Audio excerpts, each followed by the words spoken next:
Big story we talked about at the beginning of the show, that massive heat dome trapping 118 million Americans in 26 states under a blanket of near triple-digit temperatures.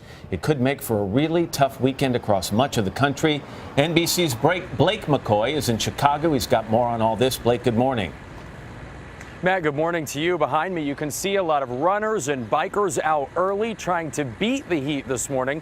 Once again with us, we have our drone, and if we launch that, you can get a good perspective of where we are along Lakeshore Drive, that iconic Chicago skyline in the background.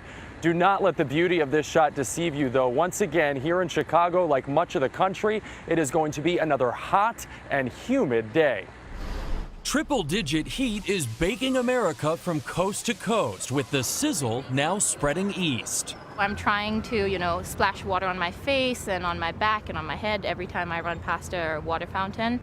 Authorities urging people to be diligent. In Alabama, a young girl is fighting for her life after being left in a hot car for hours. A heat dome currently sitting over more than 100 million people. Relief is still several days away. Here in Chicago, workers are inspecting train tracks to make sure the heat isn't creating problems. All across the country, our team of correspondents is finding the weather having an impact. Thanks to all this concrete and asphalt, it actually traps that heat here in Manhattan. That's why they're setting up cooling centers all throughout the city to keep people safe and inside. Here on the National Mall, it's going to be at 100 degrees or above. Very, very humid. Tourists are encouraged to drink lots of water, but also take advantage of all of D.C.'s air-conditioned museums. Here in Southern California, a triple-digit heat wave is expected to send millions of people to the beach. Those sweltering temperatures lasting through the weekend, bringing with it extreme fire danger. Heat is depleting the fun in Applington, Iowa, where soccer camp is canceled. It's hot, period. And attendees at San Diego's Comic-Con are now rethinking their weekend costumes. Well, check her out. She's hotter than I am.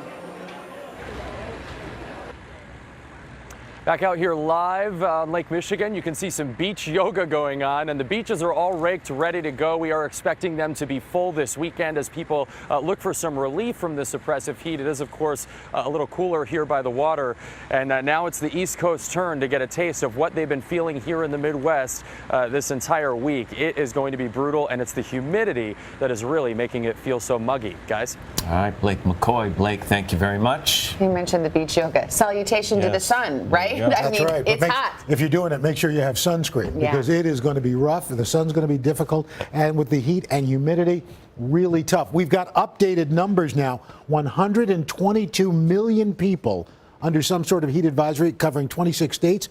830,000 square miles. We're coming up on almost 1 million square miles, and now the heat has expanded even into the east. You can see a wide area that's going to feel like over 100 degrees. These are feel-like temperatures from Omaha, Jackson, Little Rock, Houston, all triple digits. And as we move toward the east, it's going to feel like 100 in New York City, Columbia, Tallahassee, 101.